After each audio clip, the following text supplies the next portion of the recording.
Bien salut tout le monde, c'est Killer Potatoes et puis aujourd'hui on va se retrouver sur une nouvelle vidéo concernant l'entretien de sa moto, donc plus précisément ici un moteur M6 sur mon Yamaha DT. Donc on va se pencher là sur la vidange de boîte de vitesse, donc un truc très très simple qu'il faut faire assez régulièrement, tous les 5000-6000 km justement pour l'entretien et la bonne lubrification des pignons de boîte de vitesse. Donc tout simplement pour ceci, on va juste avoir besoin de nos mains. Donc moi je porte des gants quand je fais de la mécanique, question d'hygiène et simplement de ne pas trop m'abîmer les mains. On va avoir besoin d'huile aussi, donc de l'huile de boîte, donc j'utilise de la Motul, donc de la 10-30. Donc ça peut se trouver dans n'importe quel magasin de moto, que ce soit MPK, quelque chose comme ça, ou encore les concessionnaires. Donc une clé de 13, donc moi j'ai une clé à douille ici, ou une clé plate, et un tournevis cruciforme. Donc tout simplement, donc là on attaque, on voit le moteur. Donc la vidange va se passer de ce côté-ci. Je m'excuse pour la qualité, je suis avec un ordinateur. Donc là on aura le bouchon de remplissage en plastique qu'on peut enlever à la main juste ici. Là la vis de purge, enfin la mince pardon c'est pas la vis de purge, enfin, c'est une sorte de vis de purge. On va se fier à ça justement pour le remplissage de la boîte de vitesse. Et en dessous la vis de purge qu'on va justement enlever pour vider. On la voit ici rapidement, donc c'est juste en dessous du bloc, ça s'enlève avec une clé de 13. Donc en dessous, après, moi j'ai installé directement une sorte de serviette et un bac justement pour que l'huile coule dedans. Donc hop, on va commencer. Donc là, vous prenez votre clé de 13, on va enlever la vis inférieure, la vis de purge. Donc moi j'ai dévissé au préalable, rapidement, hop, tac, juste donner un petit coup, et elle devrait sortir tranquillement. Hop là, tac. Donc à savoir qu'il faut tenir la moto bien droite, donc pas hésiter à mettre une cale sous la béquille ou à la mettre debout droite correctement pour vider l'huile qu'il y a dedans. Hop là. Tac, donc, la vis peut être un peu dure des fois.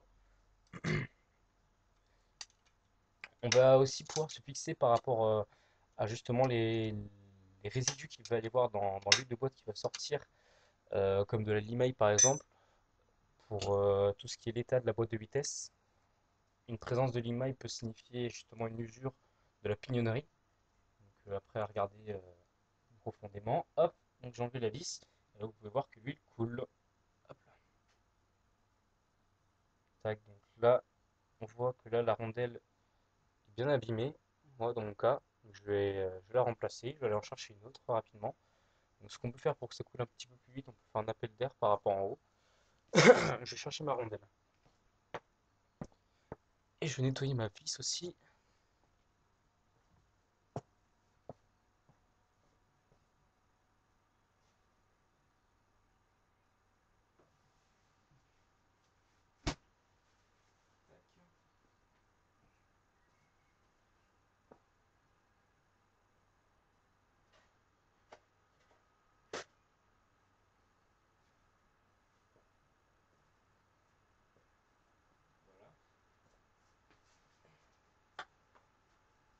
Donc sur ce type de moteur, ce ne sera pas comme les moteurs de voiture, ce ne sera pas des rondelles cuivrées. Ce sera des rondelles en métal normal, étant donné qu'il n'y a pas beaucoup de pression justement au niveau de la boîte sur 50 cm3. Donc là, la vis, moi je vais la nettoyer. Donc avant, je regarde. Généralement, en origine, ils vous mettent dessus des vis aimantées. Donc on va pouvoir voir s'il y a des traces de limaille par exemple. Et après, même vérifier la qualité de l'huile dans le bac. Donc moi, je vais nettoyer ma vis au nettoyant frein. Nettoyant frein de chez Lubexel. Donc nettoyant frein, ça peut servir pour toutes sortes de tâches. En tout cas, moi j'utilise pour à peu près tout. Hop. L'avantage surtout de ce produit, c'est que ça sèche vraiment très rapidement. Hop. Donc là, je vais basculer ma moto droite pour justement que l'huile coule complètement.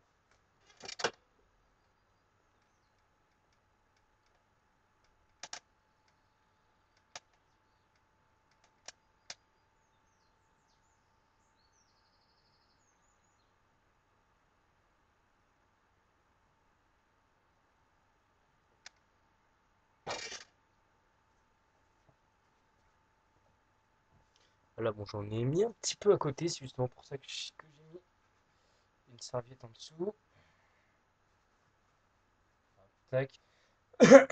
Donc, va vraiment falloir attendre que l'huile coule complètement pour justement la remplacer efficacement. Hop.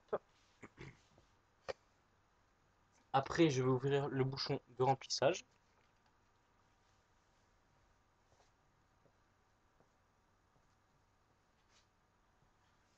Tac.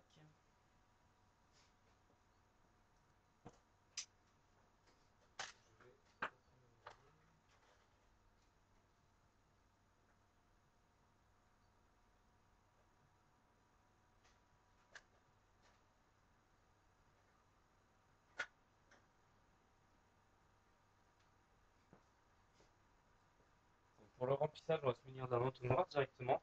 Et après, on va se guider avec cette vis-là. Donc, je vais aller chercher une cale pour maintenir la moto bien droite.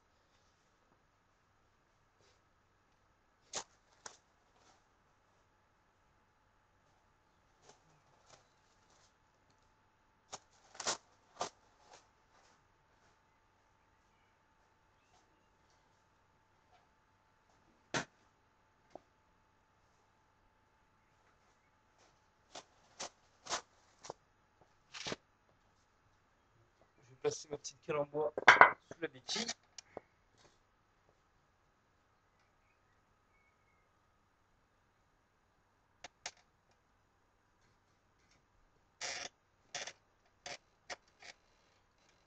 Donc là, notre bécane va être plus que droite. C'est parfait. Ok, je cherche un petit peu de chiffon pour nettoyer l'huile qui a coulé.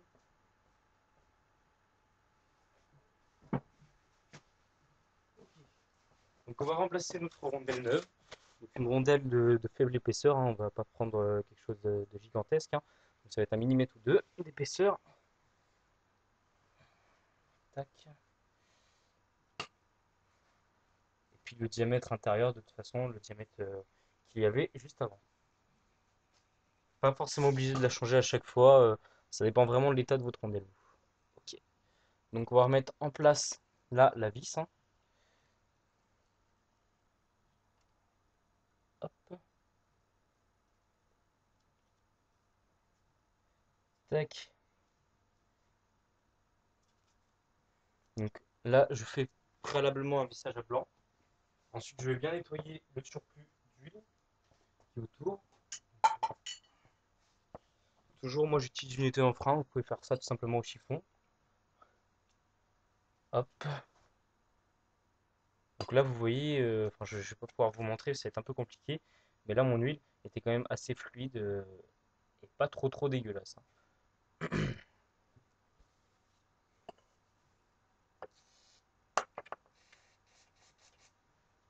Ok, d'accord. Donc là, on va pouvoir rattaquer le serrage de notre vis de purge. Je vais commencer à la clé plate puisque ma clé à douille ne rentrera pas pour l'instant.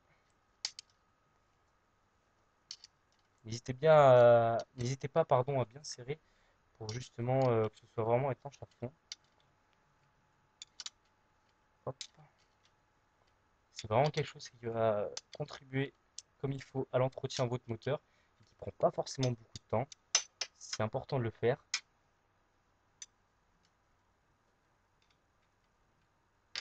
J'essaie de vous faire une vidéo au plus claire pour que ce soit le plus compréhensible possible.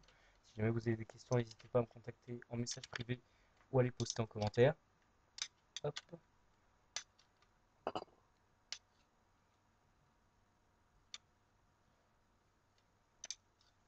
Voilà. Bon, ça passe. Ça passe. Généralement, après les grosses concessions, préconisent de serrer ça au couple. Après, moi, je serre ça vraiment à la main parce que déjà, j'ai pas de clé dynamo, ça coûte un petit peu cher et ça sert pas trop à grand chose, enfin, de mon avis, en tout cas, sur les 50 cm3. Donc, après, notre vis de remplissage, donc on peut l'enlever à la main ou si elle est un petit peu dure, vous pouvez prendre une pince. Hop, tac. Donc, vous voyez que là, vous avez un petit joint torique. Je ne sais pas si on voit très bien. On a un petit joint torique, donc on va vérifier l'état de ce joint et le changer s'il est un petit peu abîmé. Donc là, pour l'instant, moi, il m'a l'air correct. pas trop poreux, et puis il épouse encore bien sa forme. Ok, ok. Hop, voilà. Donc, on va enlever ensuite notre vis centrale du carter avec un tournevis cruciforme. Voilà. Tac. Ensuite, on va toujours se munir de notre bac qu'on va mettre en dessous de cette vis parce que, en fait, on va remplir par le haut et au bout du moment, quand ça sortira par cet orifice-là, ce sera que justement, c'est le niveau à pas dépasser. Donc là, je vais me munir d'un entonnoir directement.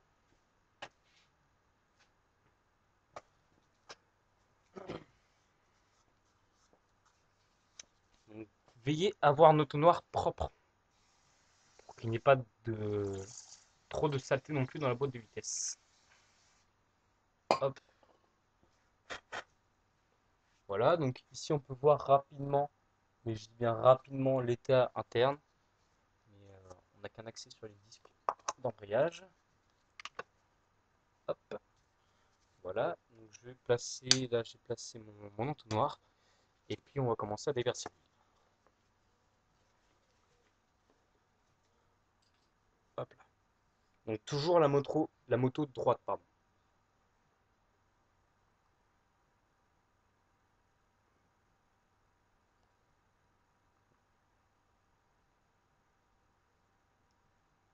Tac. Et donc là on voit que ça commence rapidement à couler par ici, justement par la vis de purge. Et c'est là qu'il va falloir arrêter de remplir. Hop. Donc je vais enlever mon petit entonnoir. Voilà. Remettre en place ma vis de purge, étant donné que j'ai mis le taux suffisant d'huile.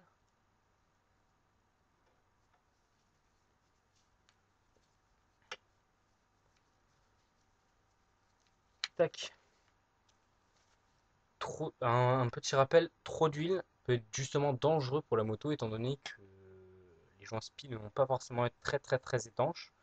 Trop d'huile donc, pourrait justement s'introduire dans le haut moteur et vous causer une grosse fumée blanche lors du démarrage de votre moto, si elle veut bien démarrer, bien entendu. Tac, voilà. Après, vous replacez votre bouchon de remplissage. Voilà, donc vous le serrez à la main proprement. Voilà. Et votre vidange est faite. Je vous remercie d'avoir regardé. Puis si jamais vous avez quelques petites questions, n'hésitez pas à me le mettre en commentaire justement. Je vais vous montrer rapidement comment on fait ça sur un moteur de chez Derby. Donc c'est à peu près le même principe. Parce que là j'ai un moteur qui traîne, je viens de penser, ça peut être utile pour certaines personnes. Donc c'est exactement vraiment le même principe, hein.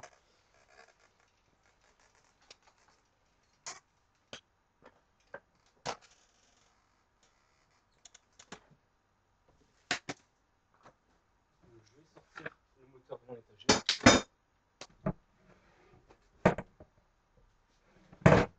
Hop là. Ok, donc là on a notre moteur de chez Derby. Donc là plus précisément un moteur de type Euro 3. Tac.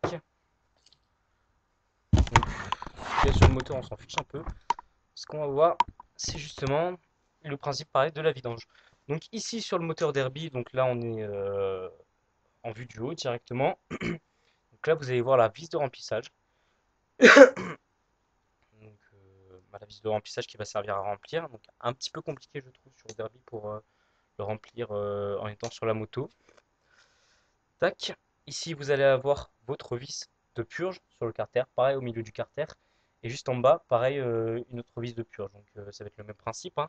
Donc premièrement, bah, vous mettez la moto droite, vous ouvrez cette vis, vous faites couler le total complet. Là ensuite, vous ouvrez la vis ici en BTR pour le remplissage. Ensuite, ça, vous ouvrez aussi le bouchon de remplissage. Vous versez, donc chez Derby, il me semble que c'est 650 ou 750 millilitres d'huile qui va aller dedans pour lubrifier le moteur. Et une fois que ça commence à couler par la vis de purge, vous attendez que le total coule. Donc on va pas être une vache près non plus, hein. Mais on va pas laisser 50 millilitres de plus par exemple dans le moteur, hein. Il va falloir qu'on s'approche au plus de la valeur constructeur et de ce qui doit vraiment y être. Donc c'est pas bien compliqué, c'est pareil. Après, une fois que ça a coulé ici, vous refermez cette vis. Donc, au préalable, avant, on va refermer celle-ci. Vous refermez le bouchon de remplissage. Et puis voilà, c'est terminé, votre vidange est faite sur un moteur Derby. Voilà, donc bah, je vous souhaite une bonne continuation et bonne chance pour faire justement votre vidange. Et puis si vous avez des questions ou autres à me faire parvenir, n'hésitez pas.